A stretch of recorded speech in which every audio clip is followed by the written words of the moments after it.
become a lesbian. I remember the day I chose it. A deception just took over. I couldn't see anymore. When I became about 14 or 15 years old, I became very promiscuous with both men and women.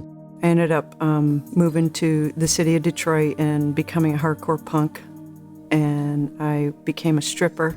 I just found it to be a very empty world. By the time I was 15, 16 years old, I was heavily involved in alcohol and drugs and with the partying life and having sex and sex for money and, you know, sex for favors. When I walked into the bar, I immediately felt that I was where I was supposed to be. I got involved with a young lady that I ultimately ended up being in a relationship with for nearly 15 years. I was in many failed relationships. I was in one-night stands. I was in 3.5-year relationships. I really walked hard into the lifestyle of homosexuality. I continued to seek being wanted and accepted and cared for by others. I was visiting gay bars. I was visiting adult shops because my addiction to pornography escalated. As soon as, you know, any experience with another man was done, I felt empty. I felt betrayed. I felt disgusting. I felt used. I felt as though I had sold myself for just nothing. I decided that I would be a homosexual and that I didn't care what anybody thought because I had asked for help. I had been a victim. No one came to my rescue, not even God. I would go on internet sites and, you know, find people that were looking for the same thing, just have anonymous connections with them continuously. I was living to find that love and affirmation that I never got as a child. I was taken to my first gay bar when I was 16 years old. You know, they liked me. I was young. I was easily taken advantage of. Drugs, alcohol came into the picture. I was drunk every night. There was a gay bar that I was introduced to at the age of 15. They would let underaged teens in, whether male or female, because it helped their clientele. These were father figures, and so I needed them on that level. I needed an older man to hug me and to tell me I was wonderful. It was like a sponge for that. All the men in my life, all these other men, from a little boy on,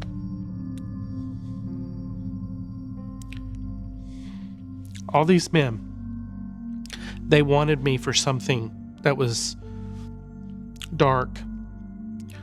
They wanted to use me. They wanted me for their pleasure.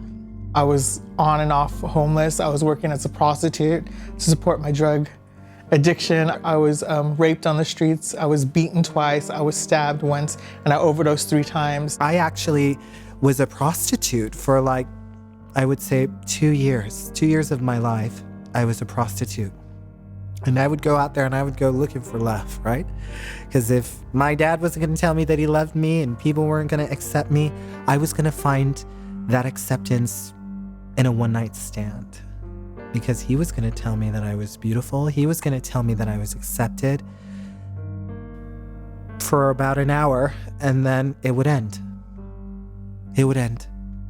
And I would be left wanting, longing. This young man took me to a gay club for the first time. At about age 16, I was thrust into the bar scene. It felt like for the first time I was with people who understood me, who were like me.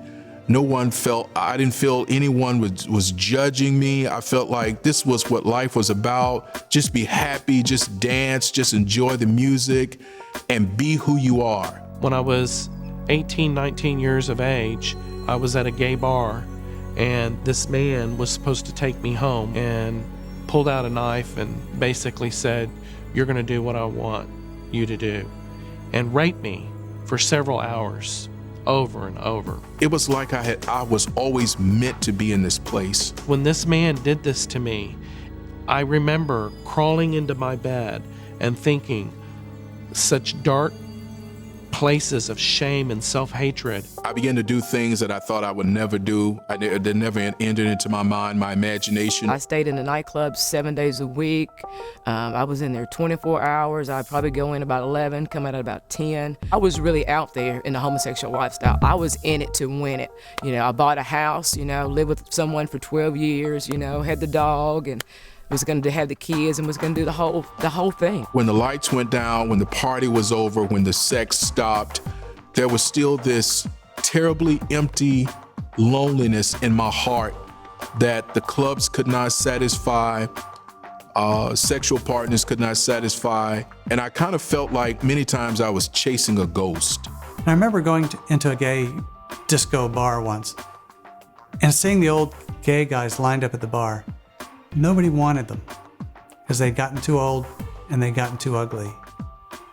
And I remember saying to myself, that's where I'm going to be in 40 years if I stay with this. I'm going to be one of those lost and lonely old men drinking themselves into a stupor every night because all of the fame and all of the wealth and all of the adulation they had when they were young and they were beautiful is gone. And that they now realize that nobody ever really did love them. It doesn't take a rocket scientist to figure out that another guy actually can't complete the need. You know, I think I knew that pretty early on. So I was somewhat of a realist, but I honestly didn't, well, I certainly had not experienced any other option. And so I guess being in darkness, I felt like there probably wasn't any. I participated in orgies and I went to public sex places and just many degrading things that, of course, I'm very ashamed of now. But that was the life that I saw, that I participated, and to tell you the truth, that everyone else around me participated in the same thing. There was no difference. I would have a plate of cocaine here, a Jack and Coke here, and I would do a line, and I would cry, and I would say, God, please take this cocaine away from me. Please take this alcohol from me. Please take these women from me. And I would cry, and I would do another line, and I would go back out to the club and do the same thing over and over and over again. But every day, I would continue to keep seeking God and asking God, please, God, help me. You're the only person can help me. Please hear my cry. Break these chains. Not only did I participate in sexual activities with people who said they were in committed relationships, I actively pursued them. No one that I ever encountered said, hey, I am partnering with this person and I do not want to step outside of that. Everybody in the gay lifestyle, they accept you right where you are. And I felt like a celebrity when I came in. Everybody knew, hey, Miriam's here. So it was just like, this was my fix to come into the club, to be around the gay people. I arrived. But in actuality, I hadn't arrived. I had arrived to hell is what I had arrived to. When I went to college and I met my roommate, I felt like I had met the person that I really was going to fall in love with. That is the first time I felt like somebody was, in a sense, completing me. We became very close and very intense friends. He was a believer, I was a believer, and we had developed this relationship to where, well, I'll hold you accountable, you hold me accountable. He was homosexually inclined. We took advantage of that in each other, and we just about killed each other because we both, as Christians, blamed each other for what each of us was doing wrong. It became emotionally, verbally, and eventually physically abusive. The more I connected with my gay professors and other gay students, the more I had a sense of belonging. And in one sense, I had an experience of troop bonding that I had never had. From the time I was a little guy, never being a boy among boys, and suddenly I was one of the guys. I eventually bought into the lie that there was no place in the heterosexual world for me as a sensitive, artistic male. But there was the homosexual world. Some of them were really warm and nurturing relationships, particularly with two older gay men who were lovers. And they told me, don't get sucked into the gay world. A young person like you will be used sexually and then spit out. And so their answer was to get a profession, find a partner, have an open marriage, have sex buddies with your partner or on the side. I heard from the Lord, it was very clear. He told me that I had a choice, and that choice was that I could either choose the path that he had for me, or he would give me over to what it was that I was pursuing. One would lead to life, the other would lead to death. The doctor came in and he said, not only do you have HIV, but you have full-blown AIDS. It was the early 80s, and there was this outbreak of opportunistic infections with gays. And I remember being in a bar where in the course of a week, 5 of the staff got very sick and were hospitalized, and they all died within about 4 or 5 months. I joined the Navy and did that for 2 years, where it just gave me the freedom to pursue what I wanted to pursue. Unfortunately, after about 2 years of that, I found out that I was HIV positive. I came down with about 12 symptoms of what was then thought to be opportunistic infections. And then I had this vision of the Lord, and I didn't know it was the Lord. And so when I said help, I saw this head and shoulders and light shining from behind. And I heard in my spirit, I want to heal your whole person, not just your sexuality. Choose. And I cried out to God, and I said, God, take me home. Take me home. Because I can't face this. I was really angry, defiant, really. I sat my parents down for the first time. They still had no clue what was going on, and I said, I'm gay, I'm HIV positive, and how do you like me now? So I obviously chose the Lord. And then I laid hands on myself for healing. They extended their love to me, primarily my dad, who just really couldn't do enough to help me at that point. More importantly, God really restored my faith in his love for me. And then over the period of 6 months, all my symptoms went away. At that point in my life, I really rededicated my life to the Lord and said, God, I don't know that I can give this up. I honestly don't know that I want to give it up, but I know that you are real enough that I need to give you a chance to show me the better way. I developed a crush on this individual. Well, the crush was reciprocated, and it turned into a full-blown relationship. And I actually, at the age of 19, left home and moved in with this individual. All my life, I have been branded. I have been judged by appearances, by other people's opinions of what a male should be, and found lacking. And it was very painful and hurtful. And hearing something enough, we began to believe it. All these areas that I felt myself weak in or unable to connect with, he was those things. My self-esteem became connected with his treatment of me. About 2 years later, I married Lisa.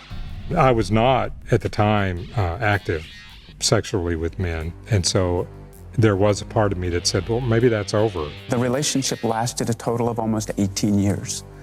And I became extremely emotionally dependent upon this individual. I crafted what I think probably is one of the most effective double lives that you will ever see. It was difficult to try to maintain a relationship when you're both depleted in the same manner and you're expecting the other person to fill in that depletedness. I began to take advantage of things that I would hear, you know, like the potential to do something in a library or a rest stop. And I was becoming more and more promiscuous and more out there and more militant, but we both knew that God was doing something in our lives. And so I said goodbye to my partner. I found myself willing to put at risk everything. As soon as I drove my car in and backed it in, then 3 other cars came and pulled in front of mine. And the police officers jumped out of their cars. And they said, you're being placed under arrest for offering to engage in a lewd act. I had 25 years of very active gay life in San Francisco. And I reached the age of 43. The gay life had not worked for me. All I got was short-term people walking out on me, sometimes walking out on me with my wallet. It wasn't the beautiful, wonderful life that God had given me at all, that the pastor had told me. As I look back, I see that the devil deceived me, and he deceived many, many thousands and thousands of others into believing that we could be happy. You know, that's the deception, that this is a happy life. This is a gay life. This is a gay pride. We are happy. None of that is true. It's a story told again and again by many who have discovered that the gay lifestyle doesn't live up to its promises. Sooner or later, they come to realize that what they've been looking for can never be found in homosexual relationships, and they feel trapped, alone, and helpless.